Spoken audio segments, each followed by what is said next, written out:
Good morning, this is சகோ kitchen. இன்றைக்கி ஆடி 18 நடந்த விலாக் தான் பார்க்க போகிறோம். இன்றைக்கி ஆடி 18 மட்டும் இல்லை, இன்னொரு ஸ்பெஷலான டேன்னு எனக்கு காலமெல்லாம் தெரியாது.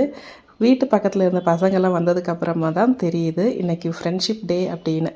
ஸோ மார்னிங் எழுந்திரிச்சு எப்பவும் போல் தூத்து தொளிச்சு கோலம் போட்டதுக்கப்புறமா பிரேக்ஃபாஸ்ட் செய்ய ஆரம்பிச்சிட்டேன். மார்னிங் பிரேக்ஃபாஸ்ட்டுக்கு இட்லி, வடை, சாம்பார், சட்னி இதெல்லாம் தான். லஞ்சுக்கு கடலைப்பருப்பு பாயாசம், சூடாக சாதம், ரசம், அவரைக்காய் பொரியல் இதெல்லாம் வச்சு சாப்பிட்டாச்சு.